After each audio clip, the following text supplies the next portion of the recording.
Olá, amigos. Vamos dar sequência então aqui ao estudo do direito constitucional, mais precisamente ao estudo dos direitos e garantias fundamentais.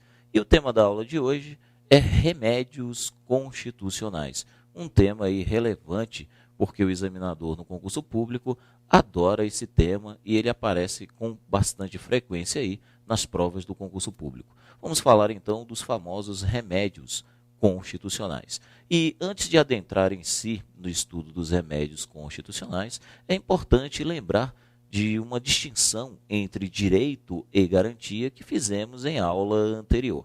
Então me acompanhe aqui no quadro para que você perceba e não se perca na matéria. Em uma aula anterior, nós fizemos então uma diferença entre direito e garantia. Naquela oportunidade, falamos que direito nada mais é do que um bem em si mesmo, um bem, uma prerrogativa estabelecida, declarada pela Constituição Federal, por isso mesmo tem natureza declaratória. Já a garantia não é um bem em si mesmo, não é uma prerrogativa declarada pela Constituição Federal.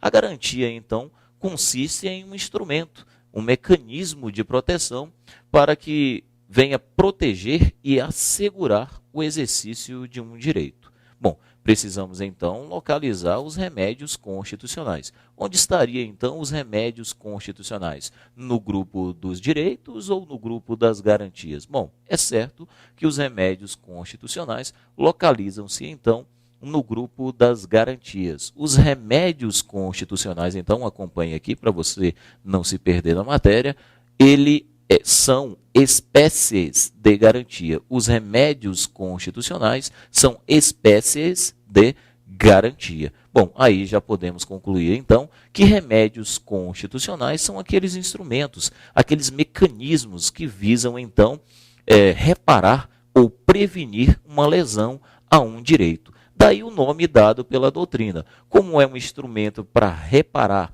ou para prevenir uma lesão a um direito, a doutrina deu esse nome, remédios constitucionais. Esse é o tema, então, da aula de hoje. Vamos, então, desenvolvê-los aqui no quadro para que os senhores possam aí também já ir anotando e constituindo aí o seu material de estudo. Tudo bem? Então, vamos colocar aí o tema da aula de hoje. O tema é remédios. Remédios constitucionais. Esse é o tema da aula de hoje. Nomenclatura dada aí pela doutrina remédios constitucionais. Essa nomenclatura, então, como bem já dito, é uma nomenclatura que deriva da ideia de que é um instrumento para prevenir ou anular uma lesão a um direito. Tranquilo? Beleza, vamos começar então com uma introdução. Vamos começar com uma introdução ao estudo aí dos remédios constitucionais. Bom, nessa introdução, você vai colocar uma frase. Coloque uma frase aí no seu caderno para que a gente possa, então, desenvolver a matéria. A primeira frase que você vai colocar aí no seu caderno é a seguinte, aquela ideia que a gente acabou de desenvolver. Ou seja, todo remédio constitucional é uma espécie de garantia. Então, anote aí no seu material, no seu caderno, que todo remédio constitucional é uma espécie de garantia. Vamos colocar então aí, todo remédio constitucional é uma espécie de garantia. Tudo bem? Tranquilo? Ou seja, dito de uma outra forma, todo remédio constitucional é um instrumento, é um mecanismo que visa assegurar o exercício de um determinado direito. Então, a cada remédio que a gente for desenvolver a ideia aqui, a gente começa exatamente com essa introdução. Ou seja, vamos tentar identificar qual era o direito, qual é o direito protegido por aquele remédio constitucional, por aquele instrumento, aquele mecanismo que tem exatamente esse objetivo, proteger, assegurar o exercício de um determinado direito. Tranquilo? Então vamos lá, vamos começar a desenvolver a ideia. Já sabemos então que todo remédio constitucional é uma espécie de garantia. Bom, vamos esquematizar então, de uma maneira geral aqui para você, em uma tabela, quais são os remédios constitucionais que existem né, que estão previstos dentro da nossa Constituição Federal. Bom, a doutrina costuma dividir esses remédios constitucionais em dois grupos, a saber, aquele grupo que nós vamos intitular aqui de remédios constitucionais administrativos. Temos, então, os remédios constitucionais administrativos. Do outro lado, um outro grupo. A doutrina divide, então, em dois grupos. O outro grupo, a saber, são os remédios constitucionais judiciais. Então, nós temos os remédios constitucionais administrativos e os remédios constitucionais judiciais. Fique alerta. Bom, remédios administrativos, nós só temos dois. Vamos colocá-los aqui. Então, nós temos o famoso direito de petição, direito de petição. E temos também o direito de certidão.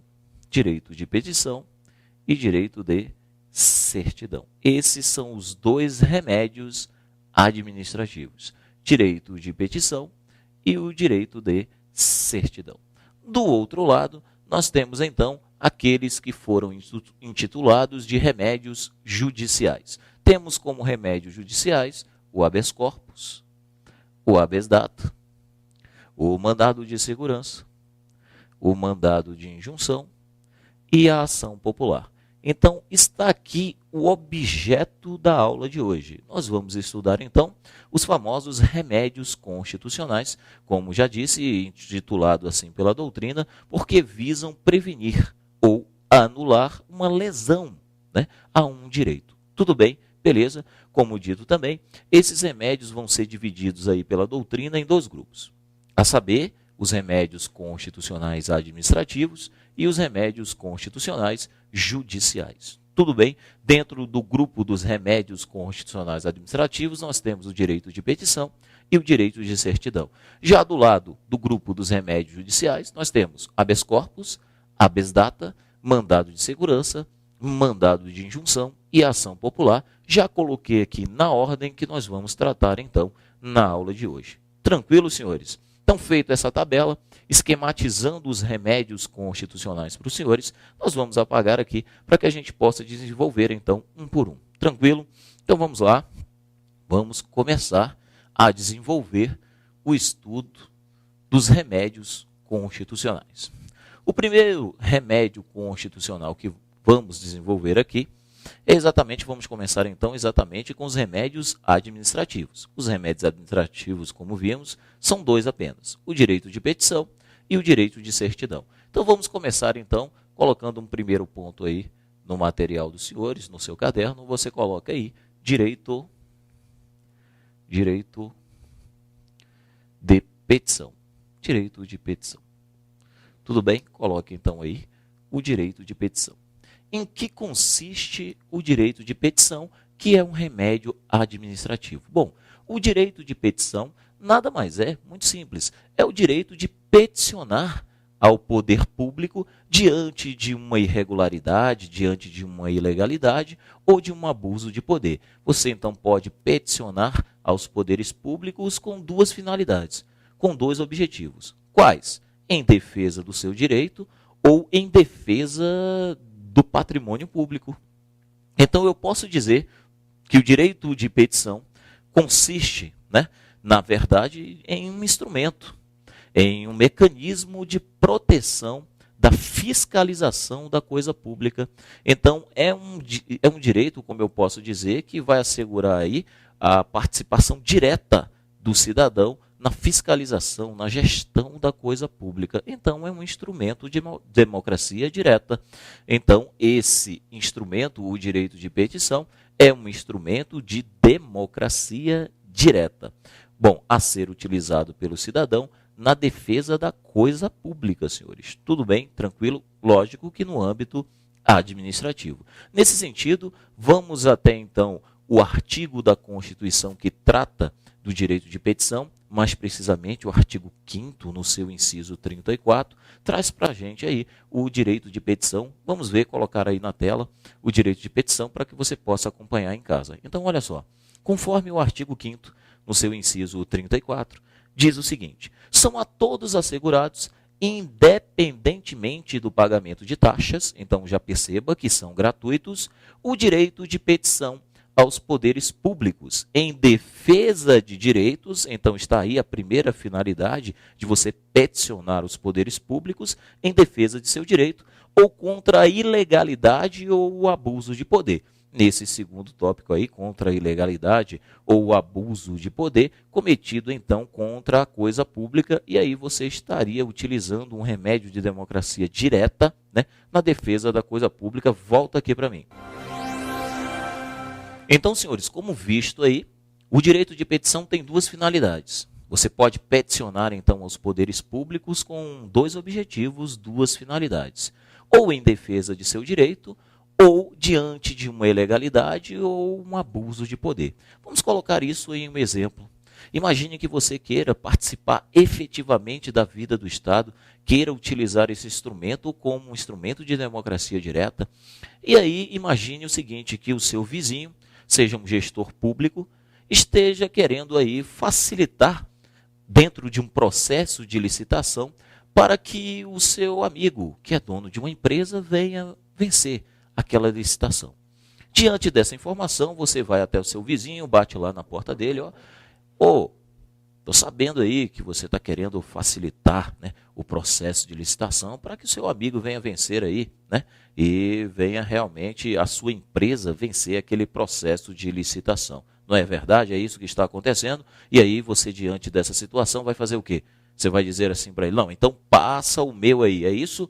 Não, cãozinho dos infernos, você não vai fazer isso. Você vai utilizar o seu direito de petição e vai peticionar aos poderes públicos, ou seja, levar a informação até a autoridade imediatamente superior para que ele venha tomar uma providência, exigindo dessa autoridade, então, uma providência dentro de um prazo legal. Tudo bem, senhores? Tranquilo quanto a isso? Nesse momento, você estaria exercendo o seu direito de petição, fiscalizando a coisa pública e participando efetivamente da vida política do Estado. Tranquilo? Então, esse é o direito de petição. Vamos agora a um segundo. Um segundo ponto aí no seu caderno, nós vamos tratar então do direito, o direito de certidão. Direito de certidão. Vamos tratar então do direito de certidão, que é mais simples ainda, senhores. O direito de certidão é o direito que qualquer cidadão tem de obter dos órgãos, das entidades governamentais, uma certidão para utilizar em defesa do seu direito ou para esclarecer uma situação pessoal sua. E esse direito de certidão, ele é gratuito, conforme vamos ver agora, também no artigo 5º, no mesmo inciso, no inciso 34. Coloca aí na tela para que você possa acompanhar em casa. Então, olha só. Segundo remédio aí que estamos vendo, o remédio administrativo, é o direito de certidão.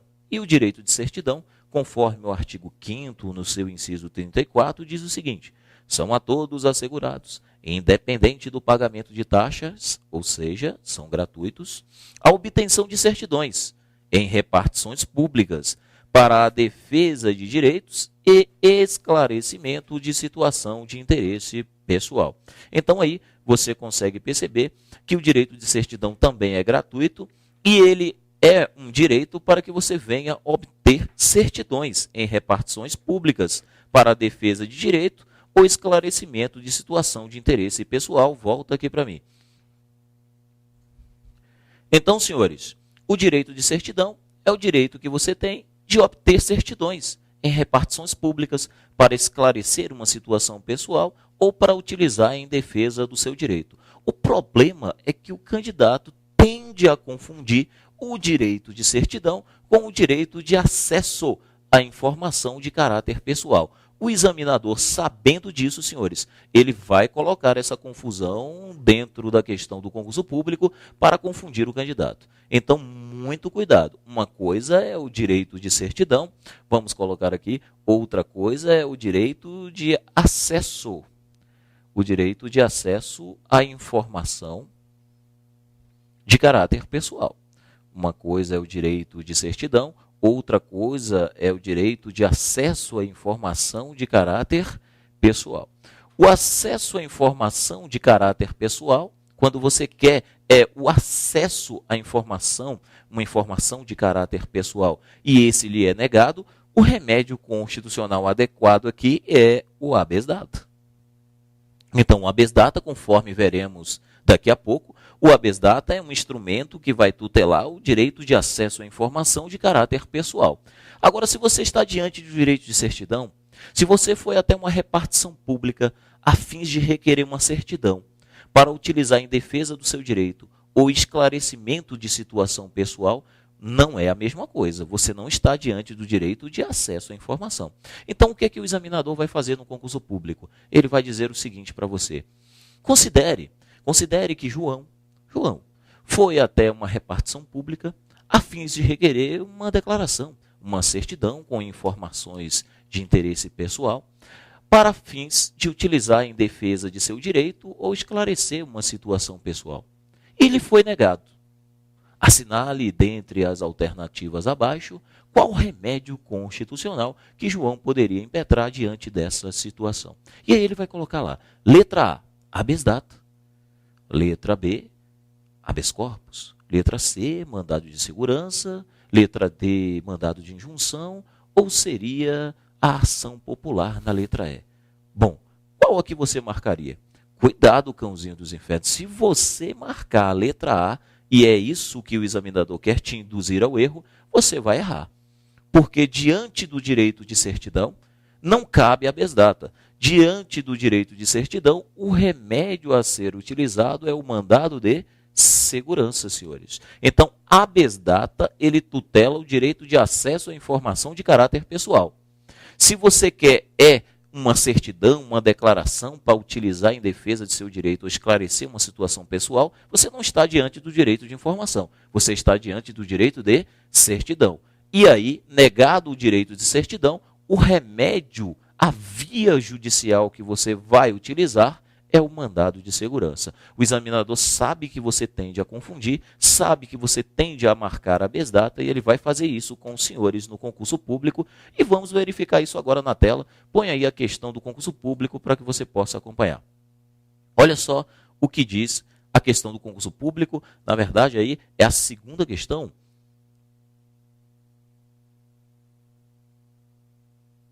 Exatamente, a segunda questão. Então vamos acompanhar aí a segunda questão, não a primeira, a segunda. Olha só. A ação de habeas data pode ser usada para obter certidões com informações referentes à própria pessoa, constante em bancos de dados de empresa privada. Preste atenção. A ação de habeas data pode ser usada para obter certidões. Opa, a questão está errada. A ação de habeas corpus não pode ser usada para obter certidões com informações referentes à própria pessoa, constante em bancos de dados de empresa privada. A ação de habeas data, ela tende somente a garantir o acesso à informação, não obter certidão. Para obter certidão, aí o remédio não seria habeas data, o remédio seria então aí o mandado de segurança, conforme vimos. Tudo bem, senhores? Não erre essa questão no concurso público. Vamos aproveitar para fazer a questão de número 1 aí. O habeas data pode ser utilizado para retificação de dados quando não se prefira fazê-lo por processo sigiloso, judicial ou administrativo. Na verdade, essa questão nós teremos que ver ela um pouco mais à frente. Ainda não é o momento para fazer essa questão, depois a gente volta nela, porque não falamos ainda de habeas data. Na verdade, a questão cabível nesse momento seria apenas essa questão aí que a gente resolveu, essa segunda que está aparecendo aí na tela para os senhores. A ação de habeas data pode ser usado para obter certidões com informações referentes à própria pessoa, constante em bancos de dados de empresa privada, e aí a questão estaria errada, porque o habeas data não pode ser utilizado para obter certidão. Diante do direito de certidão, o remédio cabível, então, senhores, é o mandado de segurança. Tudo bem? Volta aqui para mim, para que a gente possa dar sequência, então, no estudo. Então, vamos embora, senhores. Não confunda jamais, então, o direito de certidão com o direito de acesso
Constituição republicana, não a nossa primeira Constituição, mas a nossa primeira Constituição republicana, a de 1891, uma Constituição idealizada pelo famoso Rui Barbosa. Bom, a Constituição de 1891, então, já trouxe a previsão desse famoso remédio constitucional, o habeas corpus. Foi a primeira Constituição que trouxe, então, o habeas corpus. E aqui, senhores, aqui na Constituição de 1891, nós temos uma curiosidade. Olha só que interessante. O habeas corpus que estava previsto na Constituição de 1891 era um habeas corpus que não tutelava apenas o direito de ir e vir, ou seja, não tutelava apenas o direito de locomoção, mas esse remédio caberia para proteger, para assegurar o exercício de quaisquer direitos. E por isso mesmo a doutrina deu um nome a essa teoria do habeas corpus, ou seja, essa ideia de que o habeas corpus poderia proteger na Constituição de 1891 quaisquer direitos. Então, isso foi chamado pela doutrina, e costuma cair no concurso público, isso foi chamado pela doutrina, acompanha aqui para você não se perder na matéria, de teoria brasileira do habeas corpus. Vamos colocar aqui, teoria brasileira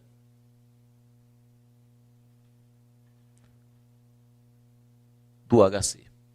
Então, isso foi chamado pela doutrina, então, de teoria brasileira do habeas corpus. Então, professor, o que seria a teoria brasileira do HC? Bom, a teoria brasileira do HC foi aquela ideia de que o habeas corpus poderia tutelar na Constituição de 1891, não só o direito de locomoção, o direito de ir e vir, mas quaisquer direito. Isso foi chamado de teoria brasileira do HC, porque isso só aconteceu no Brasil. Somente no Brasil que o habeas corpus conseguiu tutelar outros direitos que não o direito de locomoção. Tranquilo, senhores? Beleza? Bom, falado então aí da origem desse famoso remédio constitucional, nós vamos começar a desenvolver a ideia sobre ele. Temos muita coisa para falar sobre o habeas corpus. Bom, a segunda ideia que você vai colocar então aí no seu material, vamos lá para um outro ponto, você vai colocar aí então 1.2 no seu material, visto a origem, nós precisamos identificar agora o objeto, ou seja, qual é o direito que é tutelado por esse remédio constitucional. Em outras palavras, qual o seu objeto? Qual é o objeto? Qual é o objeto? O objeto de estudo do direito, aliás, qual é o objeto de estudo aí do HC? Ou seja, em outras palavras, o HC tutela o quê? Qual é o direito que é protegido, que é tutelado por esse direito? Qual o seu objeto? Vamos lá, vamos colocar então aí 2 pontos, um próximo ponto no material dos senhores. O objeto que o HC tutela é o direito de locomoção, como todos nós sabemos. Vamos colocar aí o direito de locomoção. Direito de locomoção. E em que consiste o direito de locomoção? Que direito é esse? Bom, é o direito, vamos colocar aqui, é o direito de ir, é o direito de ir, o direito de vir e o direito de permanecer.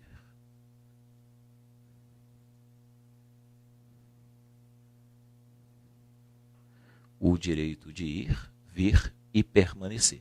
Então, estamos identificando nesse momento qual é o direito que é protegido, que é tutelado pelo habeas corpus. O direito tutelado pelo habeas corpus, ou seja, o seu objeto, é o direito de locomoção, que consiste no direito de ir, vir e permanecer. Tudo bem? Então, esse é o direito tutelado, esse é o direito protegido por esse objeto pelo habeas corpus. Tranquilo, senhores? Então, vamos agora lá na Constituição Federal, mais precisamente no artigo 5º, né, no seu inciso 68, para ver como que a Constituição trata deste remédio constitucional. Põe aí na tela para que a gente possa acompanhar e você também aí. Então está aí na tela para os senhores o artigo 5º, no seu inciso 68, que diz o seguinte: conceder-se-á habeas corpus sempre que alguém sofrer ou se achar ameaçado de sofrer violência ou coação em sua liberdade de locomoção, senhores, por ilegalidade ou abuso de poder. Ou seja, volta aqui para mim, Ou seja, senhores, o direito protegido, como podemos ver aí, é o direito de locomoção. Ou seja, esse direito aqui, o direito de ir, vir e permanecer. Tudo bem? Tranquilo, senhores? Espero que tenha ficado fácil para os senhores, porque o direito constitucional é fácil.